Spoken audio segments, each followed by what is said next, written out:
ایام فاطمیہ کیوں منائے جاتے ہیں؟ جس طرح کسی ملک کی تاریخ میں کچھ ایام کو بہت اہمیت حاصل ہوتی ہے، مثال کے طور پر اس کی آزادی کا دن، یا وہ دن جس دن وہ ملک کسی جنگ میں کامیابی حاصل کرتا ہے، یا دیگر کچھ ایسے مخصوص دن جو اس ملک کے لیے بہت اہمیت کے حامل ہوتے ہیں، ان دنوں کو بہت اچھے سے سیلیبریٹ کیا جاتا ہے۔ اس کی وجہ یہ ہے کہ آنے والی نسلوں کو اس ملک کے لیے جو قربانیاں دی گئی ہیں ان کا پتہ چل سکے اور ان کو یاد رکھا جا سکے۔ تو ایام فاطمیہ کا تعلق بھی بالکل ہماری شیعت کے ساتھ اسی طرح ہے۔ سب جانتے ہیں کہ شہادت سید الشہداء علیہ السلام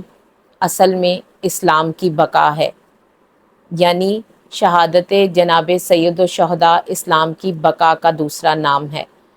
بالکل اسی طرح شہادت جناب سیدہ سلام اللہ علیہا اصل میں شیعت کی بقا کا نام ہے۔ اگر ہم شہادت جناب سیدہ کونین کو یاد نہیں رکھیں گے تو ہم شیعت کو پس پردہ ڈالتے چلے جائیں گے، اور معاشرہ شیعت کو اس طرح سے نہیں جان سکے گا جس طرح جاننے کا حق ہے۔ تو سب سے اہم سوال یہ کہ ایام فاطمیہ کیوں منایا جاتا ہے، یوم فاطمیہ کیوں نہیں منایا جاتا؟ تو یہ ایک بہت اہم سوال ہے کہ جس کا جواب یہ ہے کہ تاریخ میں بی بی کی شہادت کی بہت سی روایات موجود ہیں۔ تاریخ اسلام میں کم از کم بی بی کی شہادت سے منسوب 19 دن موجود ہیں کہ جو 13 جمادی الاول سے لے کر 3 جمادی الثانی تک موجود ہیں۔ ان میں سے زیادہ 14 جمادی الاول اور 3 جمادی الثانی ہے، لیکن چونکہ کسی کے پاس بھی اس چیز کا ثبوت موجود نہیں ہے کہ بی بی کی شہادت کا اصل دن کون سا ہے، اسی لیے علماء کا یہ فیصلہ ہے کہ 14 جمادی الاول سے لے کر 3 جمادی الثانی تک ایام فاطمیہ یعنی بی بی کی شہادت کے ساتھ یہ دن منسوب کر دیے جاتے ہیں۔ شاید تاریخ کا یہ ایک بہترین فیصلہ اس لیے بھی ہے کہ جتنی بڑی ذات جناب سیدہ کونین کی ہے، ایک دن ان کی ذات پر بات کرنا بہت کم ہے۔ اگر کوئی ایک مخصوص دن ان کی شہادت کا بالکل واضح ہوتا تو ہم بس اسی دن مجالس بپا کرتے اور بی بی کی شہادت کو بیان کر کے اس دن کو ختم کر دیا جاتا۔ چونکہ بی بی کی ذات